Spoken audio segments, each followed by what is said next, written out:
So the point that I made earlier, that no historical account of this history omits the film. It has become so important as a source, as if it was a witness who you cannot omit, whose testimony you cannot omit. And this historical witness is not an individual artist, political leader or victim. Rather, it shows the conscious use of technology to enable collective historical memory. That's the aim, and to some extent we can say that succeeded.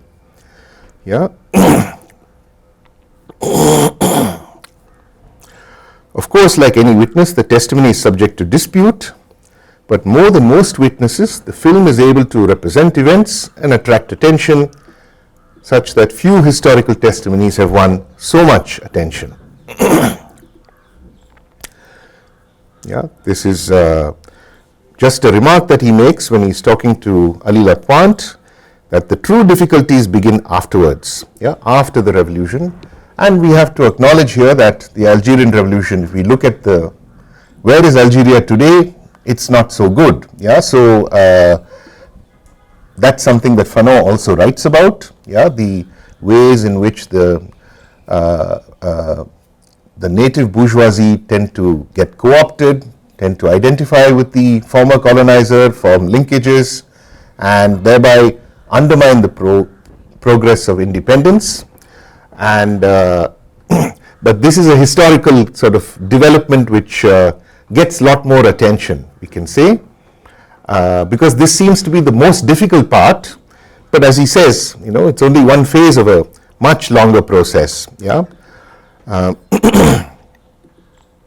Some moments in the film which we can go back to if we want to talk about it. I'll just so this turning point. Will Ali run or will he fight? When he is stripped and he falls, that's the moment he looks back, he sees the police coming.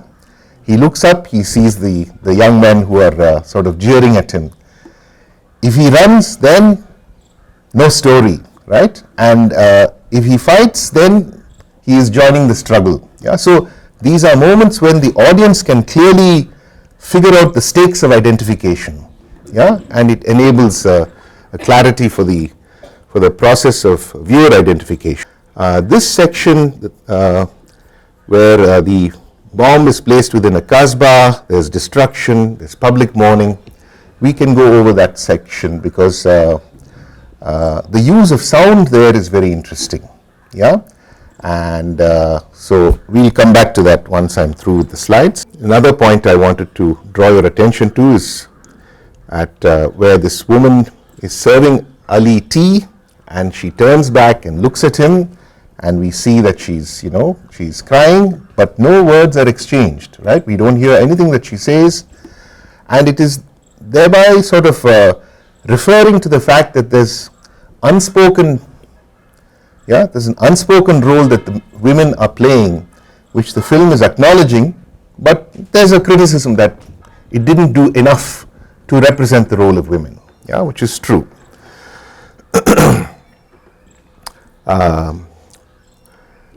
Another point I wanted to draw your attention to is this press conference with Ben Midi, where he tells Colonel Mathieu, so the show is over.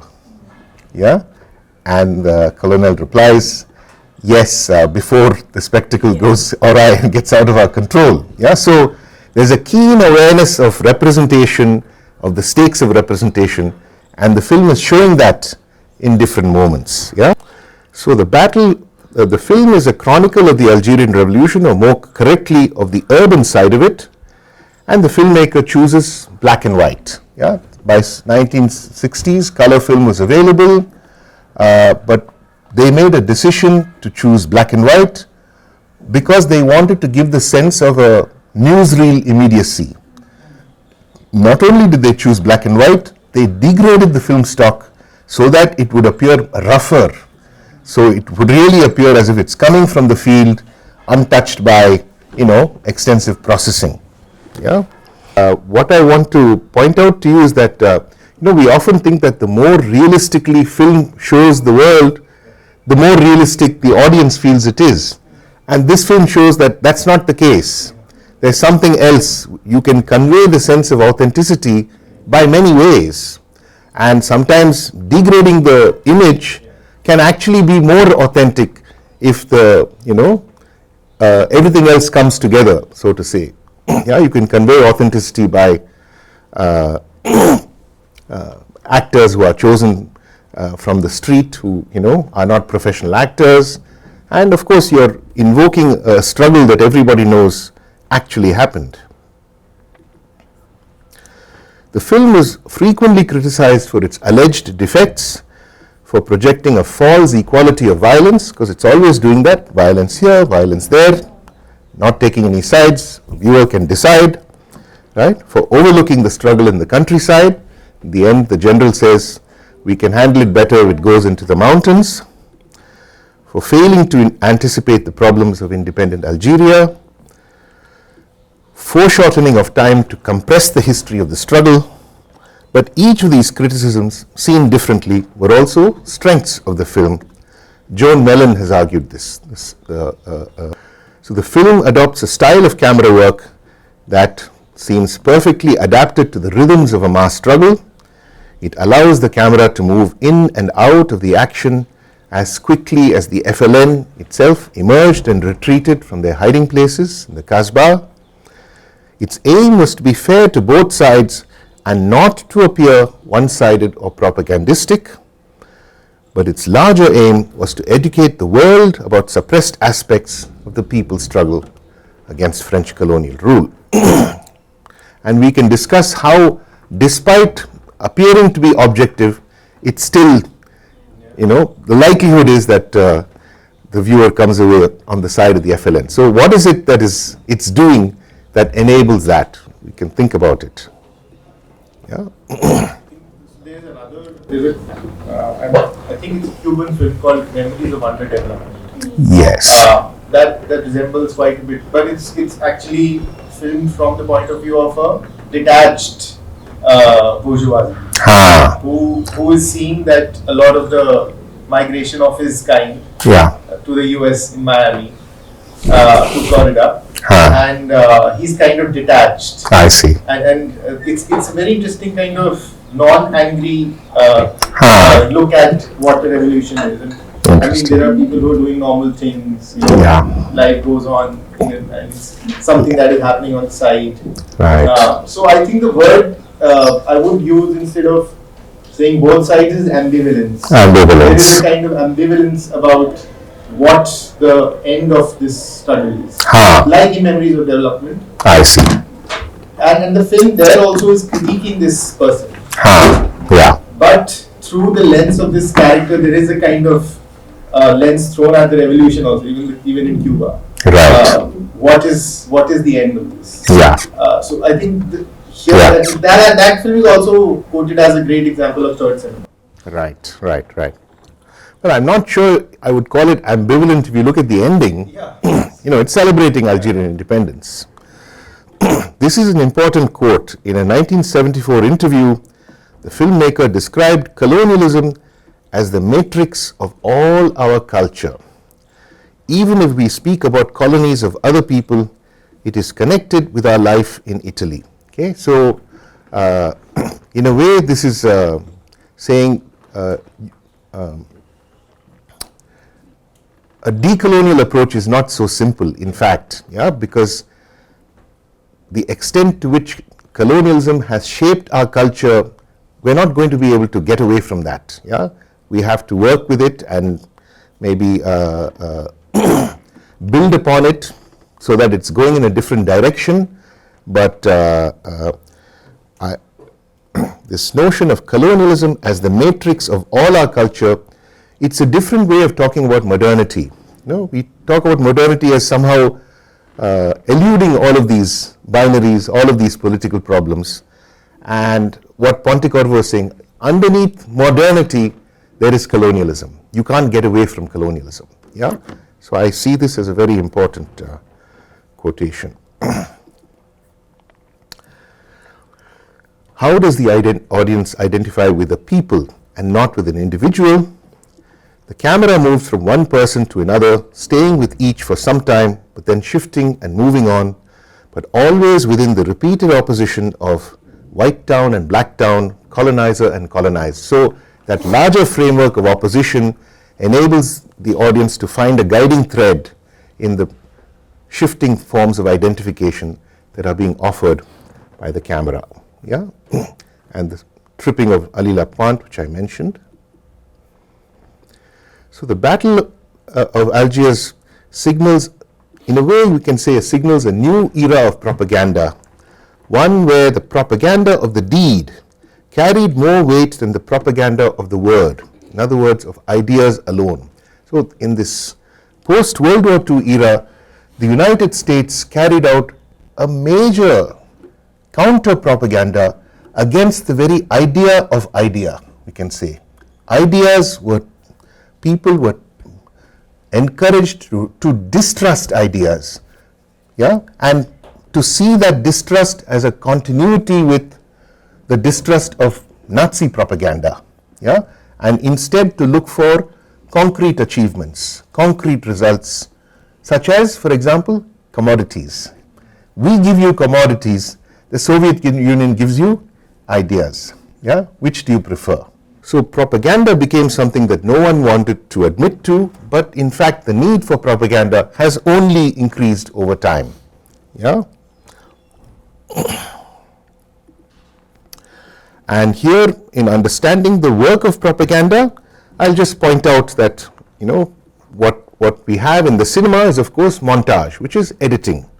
And as you would know, the practice of montage allows you to bring two images together to suggest a third meaning which is not contained in either of the two images that you have brought together. That is the sort of the beauty or the artistry involved in editing cinema. And Lev Kuleshov was the Russian filmmaker who invented it. And by juxtaposing different images as well as soundtracks, montage can convey ideas without explicitly stating them. And I'll show you this sequence at minute number 34, where some of that can be illustrated.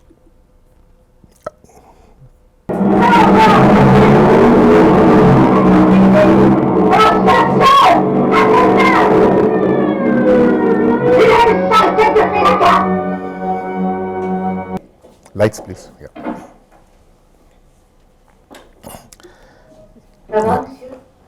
Yeah, so the spot sound allows you to focus from a general scene to identify with a specific action, a specific set of actors, and this movement of thesis, antithesis, synthesis shows how through the sound itself the film is being structured in a way that carries you along with a certain set of identifications despite the apparent objectivity of the sequences that are shown. Yeah? And that, in other words, it avoids the Hollywood lens that's often used in filmmaking, which is focused on stars with individual problems. Yeah? And I've mentioned to you how Fanon's essays, which we discussed yesterday, offer lessons in how a dominant population uses their instruments, which we can call media. Here they include the army, the government propaganda system, the control over city space, people's movements, and how the Algerians, from their side, use the media that are available to them to resist. These would include traditional clothing, the space of the Casbah, the radio, the microphone, megaphone, religious terminology. Each of these can become a medium. Yeah? And what the concept of transvaluation is useful here. Yeah? So the same object can be transvalued, differently valued when it is subject to political treatment. Yeah? Similarly, the radio, just like the veil, can be transvalued, and we discussed all of this yesterday. So in both of these cases, what Fanon shows us is how the figure-ground relationship can be flipped. I showed you earlier in the term how we perceive an image, we focus on the figure and we ignore the ground, or else we can focus on the ground and ignore the figure. It's hard for us to do both at the same time. Yeah, but what this transvaluation is doing in visual terms is actually flipping the relationship between figure and ground. Yeah, so this is a kind of analytical attraction that we can provide for the work of the image and how it's being politically utilized here. Yeah, and here the message is transvalued, that is, the meaning is changed due to the larger environment. The French treated the environment as static because they were going to remain in charge. The Algerians saw the environment as transitioning to political independence. So therein we can factor in the work of transvaluation. I'll conclude with this somewhat rare photograph of Fanon speaking in Accra in the late 1950s. You see this poster here. So it's about 3 o'clock. It's about an hour. I'll stop here, and if you have further questions, we can have a discussion. So one question is about observation was we discussed how military industrial complex kind of funded the research in media effects and also psychological warfare. And interestingly, the commander, who is now newly transferred, he had fought against the Nazis, and they have done few techniques, and I have created new. Very important. Very important. Those techniques could be seen everywhere. Yeah. Because when they are underground, deliberately on public forum, they are calling out names of the people. Okay, he has surrendered. He has surrendered. Why has surrendered? Yes. So that way, psychologically, it would break the morale of those who are still hiding. Absolutely. And would create an urge that they should also surrender. Second thing is, I saw plenty of references to prostitutions, and there were prostitutes also. Yes. And in Indian parlance also, there are quite a few films which have kind of celebrated the participation of then prostitutes in Indian freedom struggle. And Bollywood also had taken part. There are multiple films both in Bangla and Hindi. Yeah. So similar here also we could see. Yeah. But again, I saw a dichotomy there, because on one hand, drugs and visiting such brothels, it is considered illegal, less moral. Yes. But still, these women are supporting them. So how, particularly, I don't know, Indian context to some extent we understand, but in Algerian context, how to make sense of it? Well, when Ali Lapointe meets with a pimp or drug dealer, whatever, he says, "What do you want?" And Ali says, "Join the FLN." And the guy says, basically, get lost, right? So they're asked, if you join, all is forgiven. You can be on our side, right? So maybe that's the way in which that difficulty was resolved. But I want to underline this point, other point you made, which is the fact that whether they were for the Nazis, the Vichy regime, let's remember, was a period of extensive French collaboration with the Nazis, right? In France, 41 to 45, 4-year-long regime.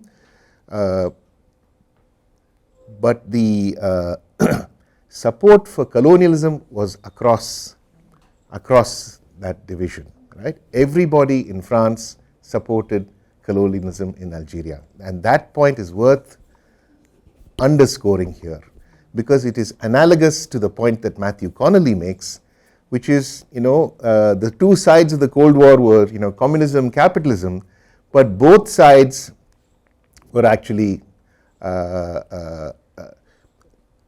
the problems of the third world were not reducible to communism or capitalism. They were distinct problems of their own, which needed to be addressed and were covered over by this conflict. So the problem of the world's majority is kind of posed by this film, which is, the problem of colonial oppression and so forth. In their idea of as a nation, in their nationalism, let's say. Yes. How Islam is figured? Because I think in the film, though we heard Azan, we also heard one announcement that FLN makes, where they say that we will function with the Islamist values, but everybody will have equal rights, even though they are not. So they mention that, but throughout the film, I don't. Somehow that particular thing is not highlighted. Yes, you're absolutely right. I think the question is important enough to let me deflect it to the class. Anybody else wants to address it? I mean, it's very clear in the film that Islam is, religion in general is used to mobilize people and to kind of appeal to a certain extent. But if it's inconvenient, if there is some inconvenience about that religion, it is discarded, because the major attack that they carry out is when women take off their veils, they cut their hair, they go and bomb, and they actually, he shows the baby traditionally also completely kind of blowing up the whole idea of motherhood, being the central point of any religious identity. So I think it's very interesting how that kind of completely is discarded the moment. And I think I would actually, on a related note, I would disagree with some of the criticism about the women's role in the film, because I think it's actually very front and center. If you look at it, not by traditional analysis of narrative, but by, for example, the framework of melodrama. So, for example, the idea that melodrama and realism kind of exist together in the film, and there are clearly melodramatic characters who have very clear moral polarities. The major affective moment in the film is produced in the 3 bombings, which are led by women. So, and they are kind of the star figures. So, even within the idea of the collective, there is clearly some star, some element of stardom that is inscribed in the film. So, I would, on just to kind of relate it to what she's saying, I would be slightly kind of uncomfortable with saying that it's the women are kind of treated. Sure. I mean, of course, just to mention that those are criticisms. I want just to celebrate the intelligence of the director, because often director use these tropes. So, for example, one important trope is what director would do is he would give information to audiences in advance. And then that information will not be provided to the characters. So when you are planting the bomb, we as an audience we know the bomb is planted. Yes. But the people who are there in the vicinity, they do not know. Right. And it becomes an interesting point, because then it helps us understand what is our ideological position. We want them to leave the place, or we want them to be there. So again, it gives you a second to do some serious introspection on whose side you are. And I think it's a very, very intelligent technique used by the director. Speaking exactly to that point, Pontecorvo has made this observation that pain, the imposition or the infliction of pain, is a moment of great intimacy between the torturer and the tortured, which is why he uses Bach. The music of Bach is used as the theme music for, the torture scenes, for the bombing scenes.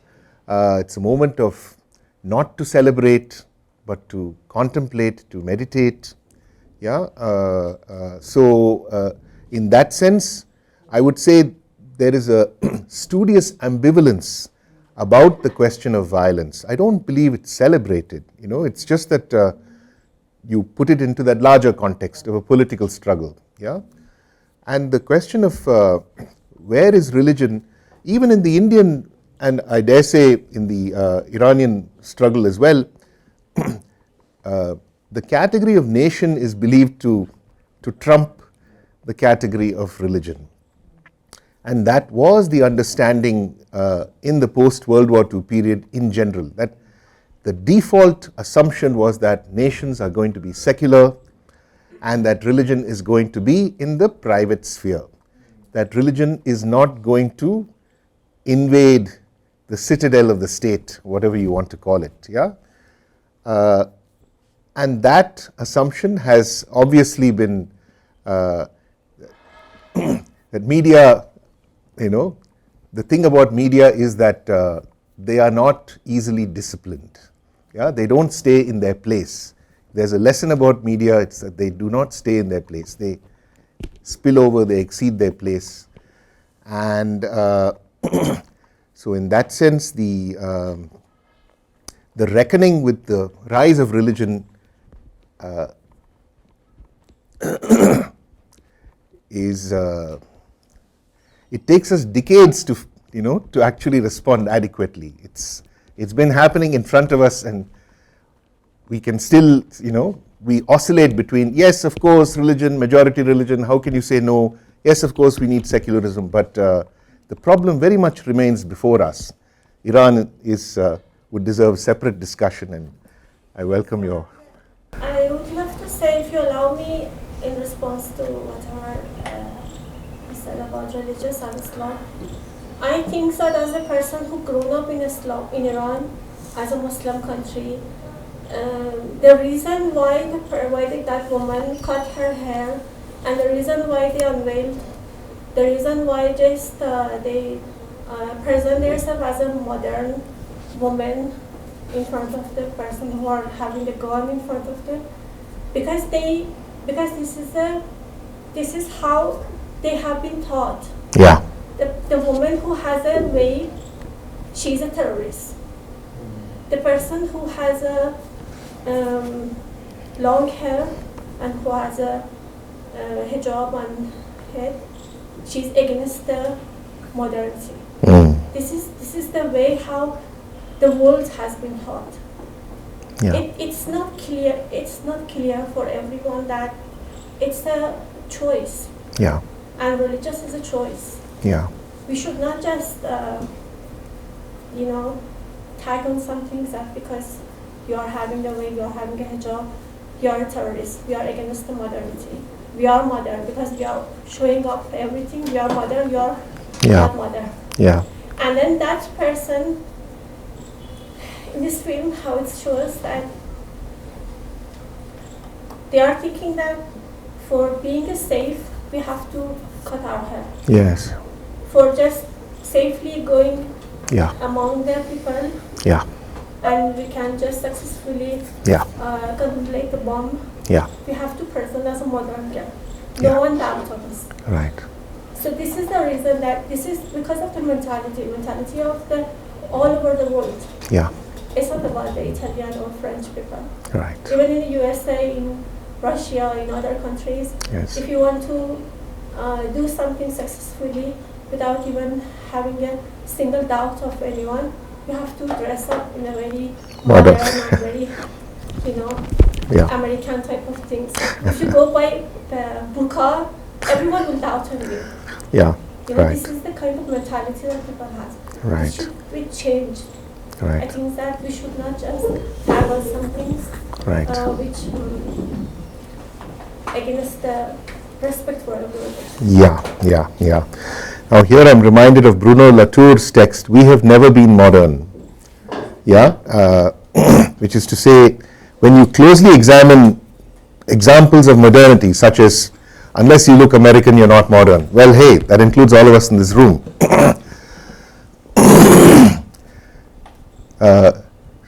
So the definition of modernity is constantly shifting. It's constantly shifting. It becomes a discourse of convenience. It can be most usefully defined as an aesthetic stance of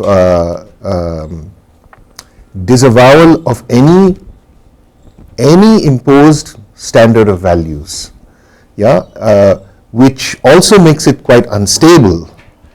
So I'll just say that because I don't want us to think that there is something real called modernity which we have to work towards, because that's very misleading. So just say there's a problem there, we have to figure it out. Okay, as in many neighboring countries, the Cold War's end came with proliferating private satellite dishes, which may be known to many of you.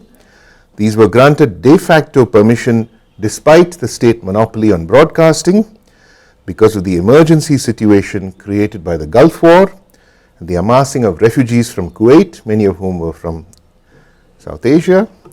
And satellite television, which was about 10 years old in the region, suddenly had a booming international market for news. The launching of Middle Eastern conflict ensued with the American sense that victory in the Cold War was theirs, and therefore they could do as they liked. They had a wider field of operation. That was their understanding. Ironically, it was through a Soviet satellite that CNN's Middle East transmissions conveyed the breaking news of the Gulf War. So when people were going to five-star hotels to watch the news, they were getting it thanks to a Soviet satellite. As late as 1989, Soviet satellites were so important that the head of strategic planning in the United States-led Intelsat would suggest cooperation with Intersputnik, the Soviet satellite system. So it should be no surprise that infrastructure produced during the Cold War remained relevant after the end of the Cold War. The issue is rather how we perceive the question of this infrastructure. If history is a tale told by the victor, it follows that the Soviet presence that arguably shaped much of the 20th century history is an uncomfortable presence in retrospect.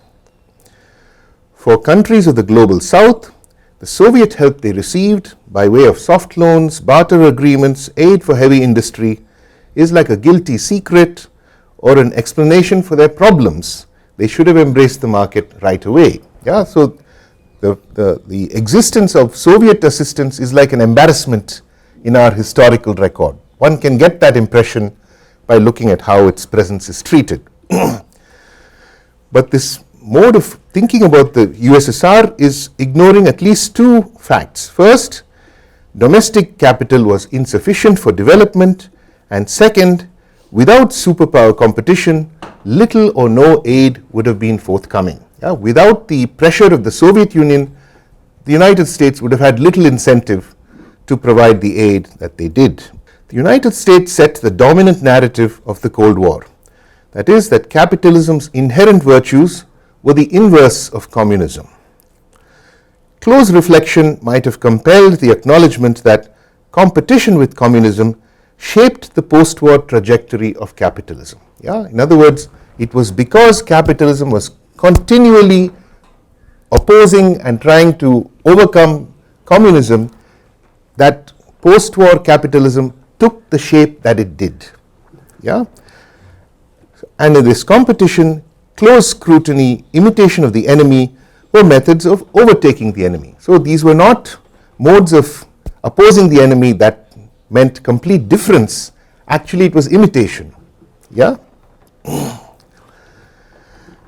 It is only recently that revisionist accounts have begun to transcend the parochial focus of Cold War historiography on Europe and the United States and drawn attention to the global scope of the Cold War. Yeah, so just a quick explanatory note that Cold War history has certainly in the West largely focused on the West. But the fact is, the stakes of the Cold War was the whole world. The whole world was what the prize that the two superpowers were competing with each other for. But that, until recently, has tended to be ignored. The most important aspects of the Cold War, therefore, were neither military nor strategic nor Europe-centered, but connected to political and social developments in the Third World. However, if we look within the Third World, for the majority of the world's population, the Cold War was a concern for their leaders, and it was secondary to the main concern of national development. This was a view reinforced by historians whose interest was either absorbed by the superpower conflict, their rival systems between the superpowers, or by their focus on individual nations. It was the dawn of nationalism in the global south, and therefore internationalism took a backseat for most people. Yeah, this is a point I've made again and again earlier, that the domestic focus has tended to ignore the international context, and when it comes to the Cold War, that's a particular problem, because of course the Cold War was nothing if it was not global. While new independent nations claimed to be sovereign, foreign aid and expertise were seen as the duty of the rich countries. Donor countries were not aggressive in demanding credit before foreign nationals.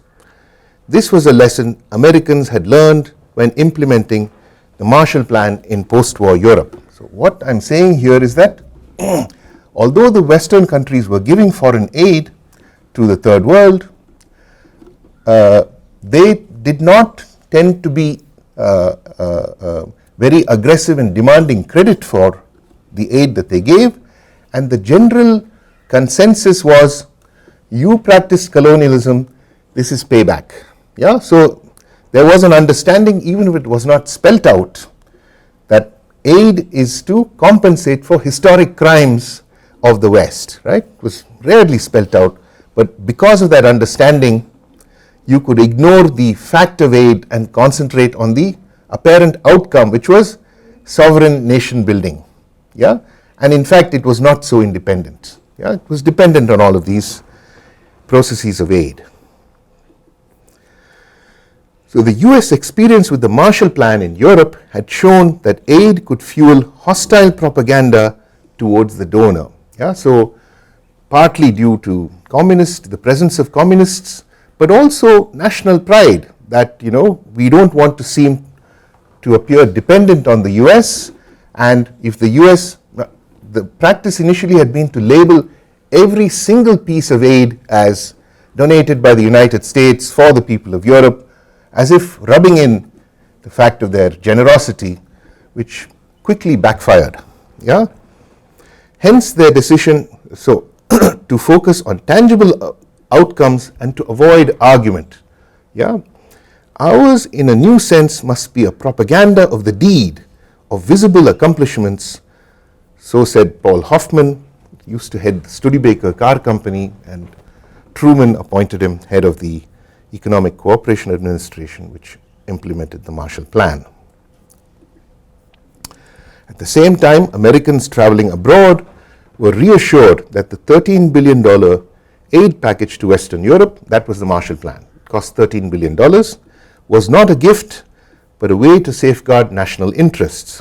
So they would publish these pamphlets, which they would distribute, saying, fire insurance in a high-risk area is never cheap. Okay, so they called the Marshall Plan fire insurance.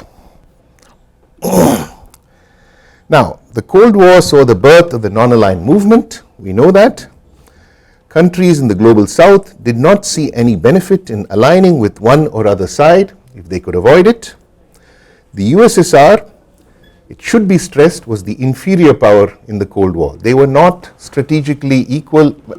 They were equal in terms of they both had nuclear weapons, but they were not equal in their GDP, they were not equal in the strength of their military. The fact that they had nuclear weapons made them equal, but only in that specific sense. Yeah? So countries in the global south did not want to align with one or other side. The USSR said, fine, no problem, but the US frequently did object, and quite vociferously. Here is our friend Daniel Lerner, whose text we all know, The Passing of Traditional Society, and a vicious Cold Warrior. Neutralism indicates a failure of shared purpose in the America-centered free world coalition, which today stands opposed to the Soviet-centered Comintern coalition in the struggle for world power. The failure is this: the people who were counted as members of the free world coalition declined to identify themselves with it. Okay, so Lerner said, if you don't ally with us, you're effectively against us. Okay, this is an old theme. We heard it also during the Gulf War. You're with us or against us. Neutralists are those who refuse to join either coalition. Since there may be no other place to go in a bipolarizing world, there are elements of political fantasy in this attitude, but that does not make its political consequences less potent. So Lerner is severely critical of nations that don't want to align themselves with the US. Later he reasons, the hatred sown by anti-colonialism is harvested in the rejection of every appearance of foreign tutelage. Okay, so kind of psychologistic explanation which is looking for negative motivations, missing that there is a positive motivation much more important, which is of national sovereignty. Lerner continues, wanted are modern institutions but not modern ideologies, modern power but not modern purposes, modern wealth but not modern wisdom, modern commodities but not modern cant. It is not so clear, however, that modern ways and words can be so easily and so totally sundered. Right? So he's basically saying these guys are stupid, they don't understand anything.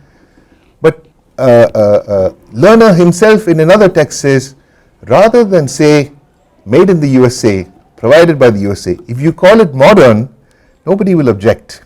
Okay, so the reality was more complex, and he also knew that. So 2 points I want to draw your attention to here. First, at the height of the Cold War, the majority of the world's population had little interest in the ideologies of the time. Certainly I'm going with India as an example. Hence, the ideas emerging from Europe or the United States had to appear as if they were products of a spontaneous process arising more or less simultaneously in all places.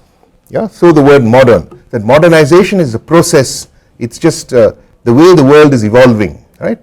So you avoid giving agency, to any particular country, certainly to superpowers. Second, a suitable terminology had to be devised to reflect a widespread distrust of ideas and of hierarchical influence. Modernization and development are the most familiar of these terms. Now, many of you may know this text by Raymond Williams called Keywords. Yeah, and one of the things that Raymond Williams says is that when he returned from World War II, came back to England, suddenly the word culture was everywhere. So new words were coming into being, and his curiosity was provoked. What's going on? Why is this word so widely used? Previously, nobody was talking about it. Yeah, and so he did his investigation of the history of words, how they change. And I'll just go a little bit into that now. But just to note that not only modernization and development, but there are other words, technology, public sector, private sector, these become neutral words that refer to processes which, if you interrogate them, can appear quite political. Yeah? And as a tool here, we have the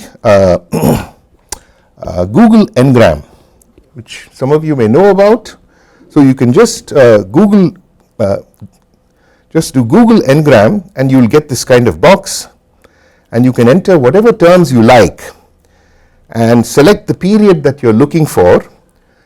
That will examine instances of the appearance of this word across allegedly hundreds of thousands of books. Yeah, and what we see is the use of these words, technology, private sector, public sector. For the word technology, it's after World War I, and for private sector, public sector, it's after World War II, you can say. And we can alter the period. You can say, let's look at 1945. Yeah, it's sharper. Yeah, so you can arrive at hypotheses. Why is this word more important? What's going on? When did it become important? By looking into this, you can track the circulation of words, yeah, which is very interesting. So the new prominence of such a vocabulary of convenience indicates the adaptation and domestication of Cold War tensions to a national scale in post-colonial countries. It's a way of avoiding the international context, avoiding geopolitics, such that no direct acknowledgement of the ideological battle was necessary even while superpowers pursued their campaigns. So both sides could say, we are for modernization, we are for development, and one side was communist, the other side was capitalist, but those agenda disappeared in the neutrality of these words. Yeah? Contrary to what Daniel Lerner says, disinterest over the Cold War conflict was not due to anti-colonialism. Rather, it was a sense that the former colonies could only lose if they joined the battle between superpowers, that they would only diminish if they submerged their independence.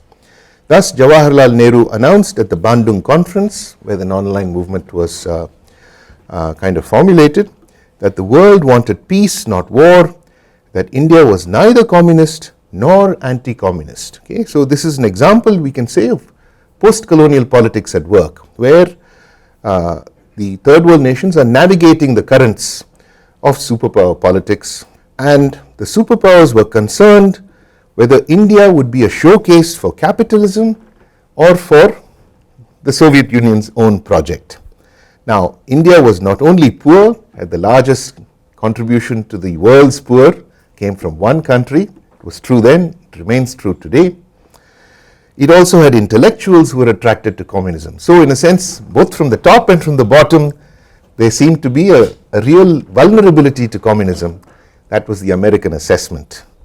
Moreover, of course, there were two neighboring countries, Soviet Union and China, whose sympathies were already declared. So we can say that this Cold War was fought, in fact, to decide the fate of revolution in countries like India. Yeah, that would be the way to think about it in terms of our questions. But as I said, the principal warring sides were not equal, nor were they equally invested in hostility. The USSR by 1932 had settled on the idea of socialism in one country. Yeah, so they decided we cannot pursue the goal of world revolution. We don't have the strength. The world may not be ready. So socialism in one country essentially meant we're not a threat to world peace as the capitalists understand it. Just call off your troops on that score. But it was the United States that believed that capitalism could not flourish in one country, that a world market was essential for capitalism to flourish. So ideologically, the United States was the more doctrinaire in this matter, and that's something which is often ignored. An Indian historian actually has made this point, that a worldwide market without competition was essential for capitalism, especially for US capitalism. In other words, capitalism should not have to compete with a different economic system. Communism was prepared to do that, yeah, but capitalism was not. So in that sense, communism was more open on the political question of competition compared to the Soviet Union. Now, it is only recently that scholars who are focused on the global character of the Cold War focused on what it meant for countries outside the East and the West Bloc. Here are a couple of books, one that I've cited, I've given you in your reading list, The Price of Aid, David Engerman. The other one is by Manu Bhagwan, it's an edited volume, India and the Cold War. Yeah? The conventional view has been that the ideological conflicts of the Cold War were distant from a non-aligned country like India. That's the absolutely standard view among historians. Yeah, that Cold War did not matter for India, it happened elsewhere. But actually, we can say there was awareness of the conflict. The issue was how it was understood. So here's an anecdote from an American anthropologist, Yole Sills. My arrival in the village was viewed in Cold War terms. It took a lot of living in the village to push this into the background. 1 month after we arrived, a man arose in the bus we were traveling in and said, "This man has come to our country to see whether we love America more or Russia more, so they can decide whether to give us money." Okay? Now as it happens, the anthropologist was the wife, not the man. So, side note, yeah. So as this story suggests, in a North Indian village, the Cold War could seem like seeking an alliance of kinship, not of military and political relations, and the performance of sentiment was the issue, not the profession of ideology. The self-absorption here indicated was not limited to the village. Ashish Nandi has noted the concerns in a newly independent country were mostly domestic: destitution, communal riots, entry of politics into more and more areas of life, and so on. Thus, Cold War rarely figures in Indian discussions unless they address foreign policy. Here is a revealing exception, made actually by a documentary filmmaker. This is a time in our national history when there is a Cold War between the public and private sectors in all industries, and when the terms free enterprise and state ownership have acquired peculiar connotations. Placed between private and public sectors, documentary filmmakers had a vantage point on national development. Collaborating with artists who operated internationally, documentary film producers negotiated constraints that limited what they could do, but unlike private industry, they were also experts in public communication. Thus, we need to disentangle the dynamics of superpower conflict that occurred behind the facade of nation building to understand how important the Cold War was for India and how its erasure, forgetting that it happened, ignoring that it happened, can make us forget choices that might still be relevant. Yeah, let me try to explain. So, three main points. First, there is the paradox that national development was in part a product of international rivalry. It was not simply the Swayambhu, spontaneous, internally occurring energies of seeking national development. It was a global story where India was just one node of a geopolitical conflict. Second, experts were crucial in mediating and insulating transnational influence while supervising national development. Okay, so the role of experts here, which was very important during the Cold War, essentially what I would say is that in the post-Cold War period, expertise is more and more liable to challenge. It's more and more contested, much less likely to be accepted as simply, reflecting a legitimate form of authority. Rather the opposite. If you're an expert, you have to question. Yeah. Third point, the end of the Cold War has brought not the end of history, as Francis Fukuyama argued, but its beginning. I'm saying this from the perspective of a country like India. Yeah, the end of a relatively uncontested rule of experts, the greater awareness of a world market for goods and ideas has led to a popular demand for history as one way of accounting for the place of the nation in relation to the rest of the world. And the irony is that just as the demand for history has grown, the role of historians has diminished. Professional historians were never less important in the public debates about history as they are now. So here, obviously, polemic and myth building have had the advantage over academic historiography. And besides whatever shortcomings they had, there is this important point: academic historians dwell mainly on the colonial era and the triumph of anti-colonialism. They have been slow in attending to the post-colonial or post-independence period. And for those studying communication, the problem is far worse, because there are literally very few records made available in the National Archives from the Department of Information and Broadcasting, or whatever it went through different names in different times. So the rush to globalize Indian history has occurred in the public sphere, but without much scholarly analysis. It has been accomplished by identifying with the victors of the Cold War, by rejoicing in the defeat of socialism, but in fact, India did not see itself as a combatant in that war while it was being fought. Rather, it benefited from both sides. So to say that, we suffered from socialism is a falsification. So how to describe this peculiar stance or attitude? Here we resort to the German language. Okay, Schadenfreude is the pleasure in another person's misfortune. But India did not understand the period of independence as misfortune until recently. Yeah? 1947 and onwards was rather the period of nation building, but we are often told that the Nehruvian period was like suffering from East Bloc style socialism. So a couple of other German words: Albtraumneid, Nachtmar Eifersucht, nightmare envy, nightmare jealousy. I draw this from George Blaustein, I'm happy to give you the citation. This refers to the socialist oppression that the East Bloc was supposed to have endured that is also claimed for India. It is as if we are jealous of their nightmares, but we never had those nightmares. Yeah? In fact, the Soviet Union gave India great importance. Right?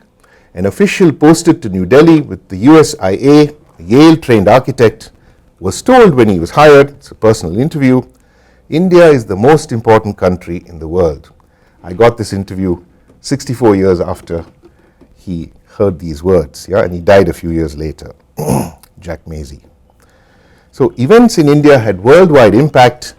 The country stood at the center of a global contest over the economic future of the third world, and due to its early independence, due to India's size, and due to the outsized presence of Nehru as a world personality, the case of India drove the practices and later the theories of both American and Soviet economic assistance. This is a point that David Engerman makes, yeah, that I'm repeating here, that both superpowers learnt development assistance by reckoning with Indian conditions. Not only did the US learn lessons from this experience, but it also devised new strategies in response to it. On examination, it looks less like the triumph of capitalism and more like the importance of interaction with socialism in US policy making circles. The president could have wanted to support Indian government. Various influential officials, Kenneth Galbraith, ambassador, wanted to support Indian state. Congress would not allow it, right? So it was through commodities with a heavy emphasis on inputs to agriculture, where a little prosperity could go a long way to reducing the chances of peasant militancy. That was US preference. Yeah. One exception, which has received very little attention, I would say, is communications infrastructure, where the US gave support to the state. In these terms, the problem is that the communication story is invariably seen as a domestic story in these matters without looking at the geopolitical conflict. Yeah. So crucial in the decision of the United States to support the public sector was the US assurance that a commercial revenue model would ensure adequate funding, okay, while posing no threat to the state's monopoly over the airwaves and over the polity itself. Okay, so commercial revenue model, that is advertisements. So in general, here I'm quoting Timothy Mitchell, there is this phrase, a rule of experts, that describing the nature of Cold War governance. It has overseen economic growth across the globe, helping to bridge the gap between abstract reason and facts on the ground. But it was not only economic growth that was ruled by experts, nationalism was also ruled by experts. Nehruism was reflected an expert form of nationalism. Yeah? They were the ones who could decide what it was. Expert nationalism can be distinguished from official nationalism, such as the Tsarist imposition of Russian identity on the people under Alexander III's rule, through compulsory primary education, militarism, rewriting of history. By comparison, in the first decades after independence in India, the absence of any significant attempt at mass indoctrination or persuasion is striking. Okay, and I have a quote here, an anecdote. In a letter to Nehru, 1963, this is Mohit Sen, CPI leader, suggested that in our schools and colleges there should be a regular course on the freedom struggle so that the new generation would learn what it had all been about in a connected and coherent fashion. I wondered why it was that so many of the great events, themes and debates of those days remained more or less unknown to those who were born after 1947. Nehru's reply came promptly. He agreed that not enough had been done. Okay, so this was part of the kind of post-colonial, post-independence consensus that we do not generate hatred towards the colonial experience. That's a negative attitude. Instead, we focus on nation building. Thus, nationalism became a domain of experts for at least three reasons. One, development took precedence, which is obviously an expert matter. Any challenges were typically accommodated within the party framework, while the Congress maintained its claim of ruling over a unified secular nation, and hence debates on defining the nation were confined to the margins. Second, the limited infrastructure, the relatively small size of the educated population also helped to contain debates on how India should be defined. Third, historical scholarship focused mainly on the colonial period. Social scientists, when they focused on the post-independence period, tended to ignore the colonial period. You had concepts such as Sanskritization, M.N. Srinivas, the Congress system, Rajni Kothari, that operated within the given national framework, and they applied to the post, right? So instead of historical analysis of the post-independence period, you had sociological analysis. You had concepts that summarized a complex historical process, but they were not historical concepts as such. So this tacit division of labor meant that post-independence history was neglected, and hence the prevailing model of nationalism was harder to question, right? It came as if it was ready-made from the colonial period, and there was no, it was not easy to debate it. So how did the Cold War actually impact India? First, economic aid. The US had a head start over the Soviet Union, which commenced its aid program only after Stalin's death in 1953, but after that the Soviet Union picked up very quickly. Soviet aid reached nearly 100 public sector projects and provided an economic foundation for national independence. Those are not my words. This is K. Krishnamurthy, a text called Road to Bhilai. The non-aligned state of India can be maintained only by building upon the bedrock of heavy and defense industries. In all these ventures, the USSR has extended a helping hand. The close association with the Soviet Union had helped India to erect strong national edifices in the public sector, which in turn have helped the country to escape the sort of captivity that is the sorry state of affairs in many Latin American and African countries. Here is V.K.R.V. Rao, founder of the Delhi School of Economics and other institutions. Indian opinion was disturbed by the hesitancy with which the US approached the question of aid for economic development in India, in contrast to its total commitment to the recovery of Europe, due to the failure of India to qualify on the political front within the larger context of the Cold War. That is, India refused to say we are going to be US allies. It was only with the entry of the Soviet Union and other communist countries onto the field that Western countries also began displaying some enthusiasm for offering aid to the underdeveloped countries at the governmental level. Nehru once remarked to the US ambassador in India, John Kenneth Galbraith, the Americans helped the Tatas and Birlas who are already rich.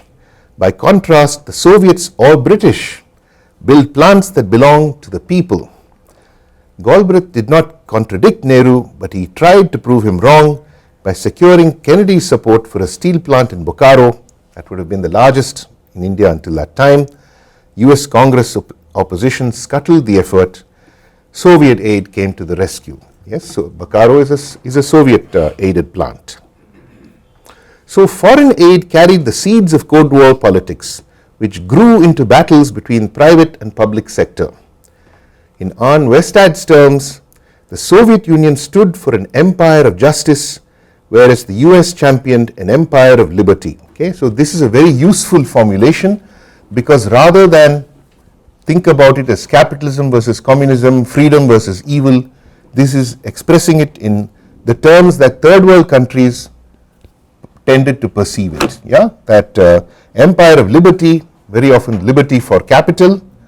An empire of justice means justice for the people. Yeah, so in a sense the Soviet Union had a wider appeal simply on this basis.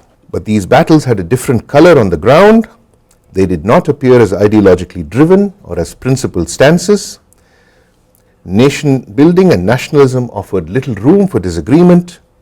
For example, the Bombay Plan anticipated the country's 5-year plans, and you all know that the Bombay Plan was an agreement by the richest industrialists in the country to agree to fund the public sector and join in the effort to ensure that a public sector would create heavy industry for the country with the support of the big capitalists. Yeah?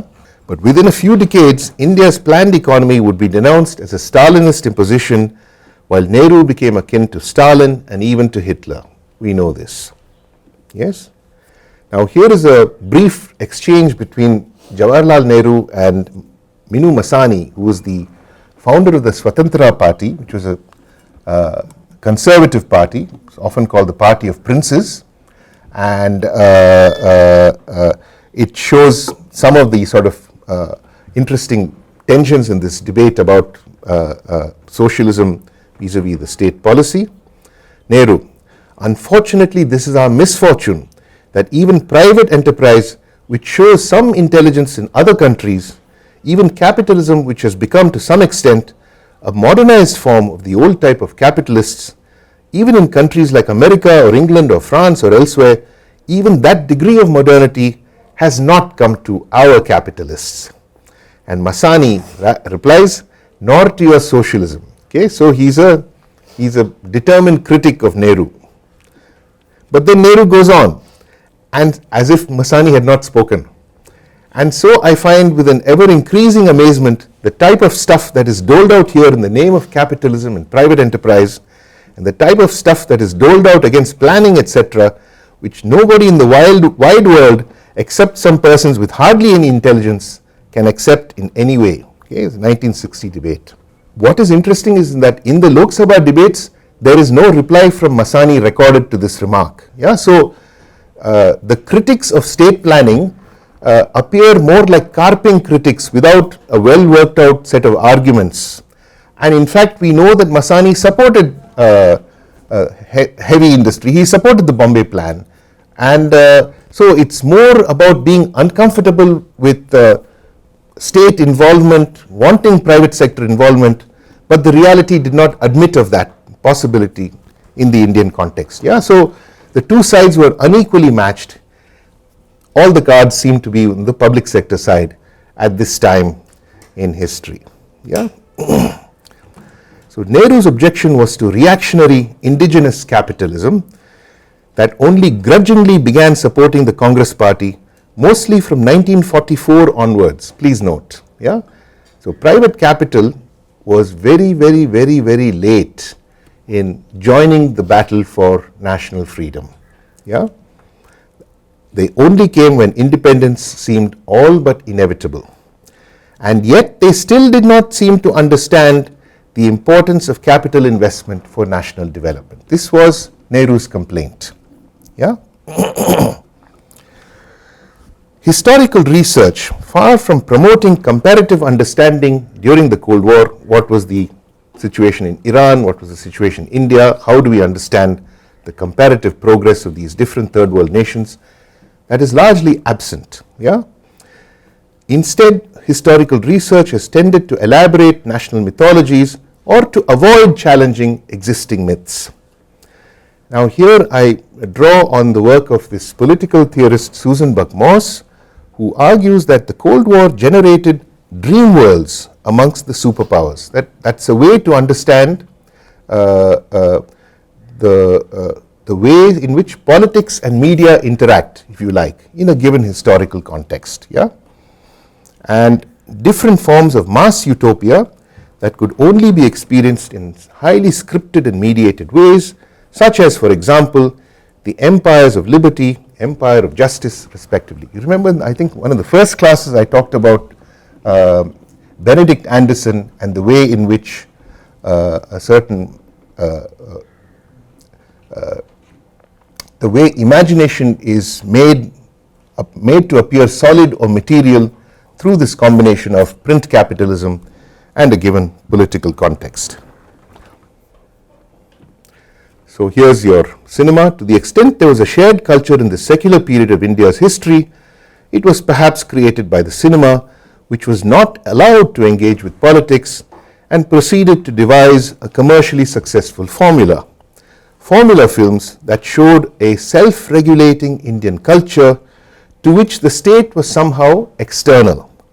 Thus the policeman always arrived not only after the crime had been committed, but after the culprit had been caught. Yeah, so the community is able to successfully police society, and the state is only a kind of ornamental ratification of the logic and justice of the community itself. This dream world of Indian cinema was in its own way a product of Cold War deterrence, one could argue. Yeah? Today in India, Nehru stands for socialism. Ironically, it was Nehru's reliability as an anti-communist at home that was most reassuring to his American supporters. While the Cold War lasted, the Congress was not defined by ideology, rather it was the party of national consensus. Opposition parties did not offer an alternative, so much as constitute lobbies for specific constituencies and interests that were negotiated within the framework of the national party. Yeah? So the work that the party performed was very different from how it is understood today. So there is this idea of of Occam's razor, which is logical entities must not be multiplied unnecessarily. Yeah, it's a kind of idea in philosophy. And I suggest political polemic is the very opposite of Occam's razor. In it, logical entities multiply relentlessly. Critiques accumulate until it is hard to determine whether the objection is to a principle or to a party, whether there is a rank ordering of objections. There is safety in numbers. There is no telling which criticism will matter for whom, especially when wedge issues are used to attract uncommitted voters. Yeah, so it ends on this note, but it's an invitation to questions about the way in which India's post-independence history is being related to the Cold War, and how the end of the Cold War changes things in the Indian context. Maybe that's something we can discuss now. No, it's never very to say that the field of historiography must do something very major that it's not doing. It's not an easy stance to take. It's not, but there are arguments for doing so, which is that increasingly international influences appear in domestic debates, but they always appear as conspiracy. George Soros, Christian missionaries, Islamic jihad, etc. So they appear all the time, but this idea of the foreign hand, now it is kind of multiplied, proliferated, taken all kinds of forms. So you're continually trying to defend an increasingly beleaguered notion of the nation without being able to reconfigure, that this nation is actually part of an evolving international context. That repositioning is harder to do, but that's what we're arguing for here. Yeah? Socialism actually comes into the Indian Constitution thanks to the 42nd Amendment, which was passed during emergency due to Indira Gandhi. I'm not sure that it existed in the Constitution before that. Certainly in the India is a socialist secular republic. Those words appear, I think, in 1976. I think probably Nehru would say that by calling it socialist, you are putting it into a polemic context which is inappropriate for nation building. We are not interested in your capitalism, we are not interested in your socialism. We want to build, strengthen the people of India, and if we allow market forces to reign unchecked, which would be the answer for capitalism, then the money lenders will be ruling the world, the Indian context. That is not desirable, because the money lenders do not have the interest of the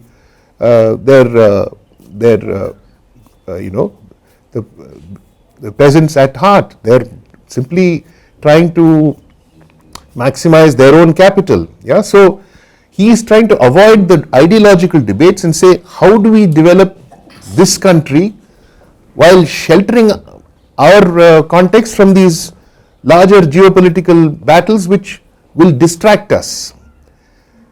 And for that purpose, it was state-led development. The state will have economic planning. The state will make 5-year plans. The state will prevent waste by passing laws, by directing, channeling resources in ways that are most constructive for national development. Yeah, so luxury goods will be highly taxed, right? So through government policy, you will try to channel resources where they will lead to economic development. And you don't have to call that socialist. It's simply national development. That would have been Nehru's response.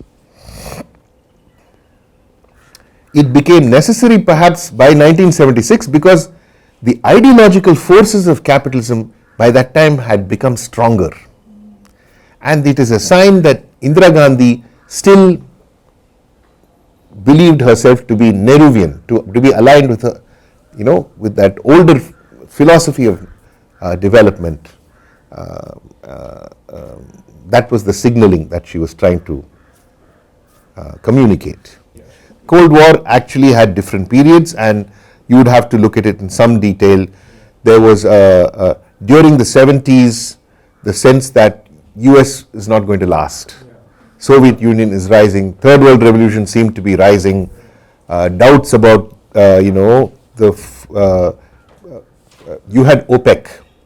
Okay, what did OPEC do? Well, it proved that the idea of the free market was ideology. You can triple, quadruple the price of oil and the world is not fallen. Things are continuing. People adjust. They go on. So, if you can quadruple the price of oil, you can quadruple the price of all other raw materials, which is a third world interest, obviously. It was in the 1980s when Reagan came to office that he revived Cold War rhetoric and used it for arms build-up, Star Wars, etc. And there was a sense, until then, it seemed like the Cold War would last forever. The experts said, we must plan for it to last for the foreseeable future. We do not know when it will end. By the 1980s, the military, the policy experts around Reagan started to say, we can win this war, right? So that didn't mean that the entire Cold War scholarship industry also thought the same thing. They did not. Yeah, they were also training for, if you studied Russian, your career was made. You would always be in demand. That was the assumption. People like Christopher Bailey, so many others, they studied Russian. They thought that was the ticket to a safe career, right? And before they knew it, that story was over. Yeah. So there are different periods. The Cold War has a lot of ups and downs. Yeah, and so you would have to see where you're looking at it, from what perspective, etc. Yeah. Also, I think the 70s, especially, the kind of national forces themselves exerted themselves much more strongly within the Indian popular, which is what a lot of people theorize about the rise of figures like Amitabh Bachchan, the anti-young man, right, as a marker of social disorder, etc. Right. And why the police suddenly becomes front and center is because the people come in contact with the police much more, because it's kind of policing is increasing. You see the police much more. You hear of torture. You hear of these stories.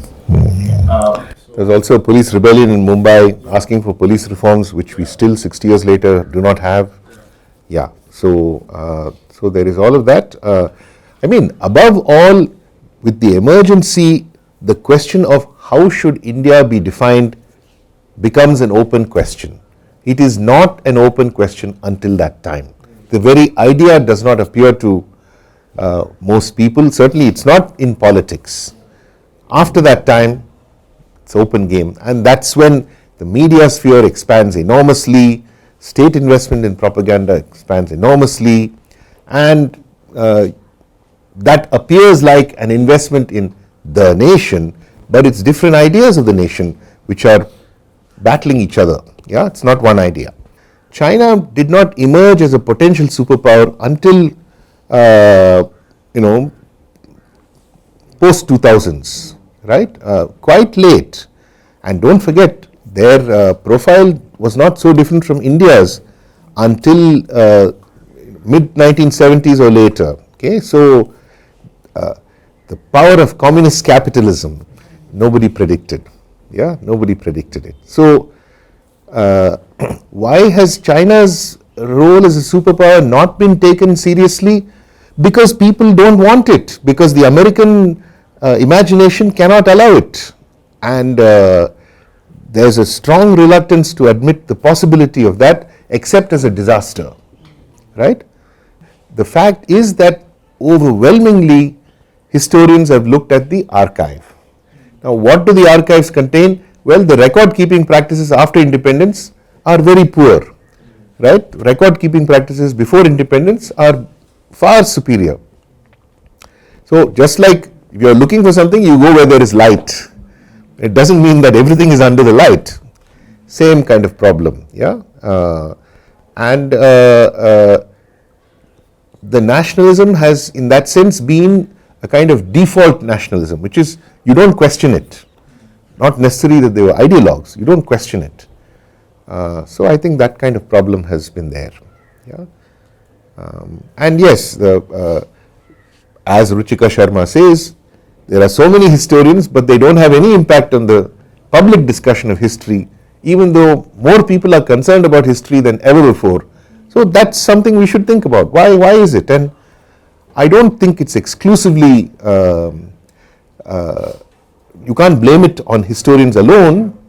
I think myth has become much more important. They're not equipped to deal with that. Yeah, it's easier to say what they did wrong. What did they do wrong? They ignored the larger international context. Okay, they ignored the importance of technology as something that shapes the human being, is not external to the human being. They ignored the politics of technology. They assumed it was neutral. In fact, there's a politics to technology which we have to examine. So like that we can list various caveats about, they assumed that media would be a unifier. They assumed media would be a harmonizer. It's very clear that that idea of media has deconstructed itself.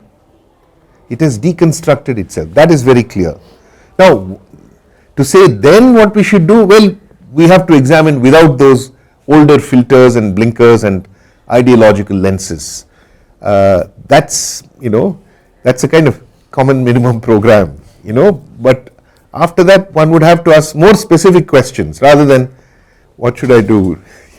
That's too open. I think the Hindu epics made the filmmakers realize there is another formula, and they went for that formula, which is undivided Hindu family is the whole society. Okay, undivided Hindu family is the whole society, and then of course you discover enemies of the undivided Hindu family. So that was a progression, you could say, right? I don't want you to say next 5 minutes you must have. You can email me, and I think we have another session on 15th morning. Yeah, so I hope we can continue the conversation. Yeah.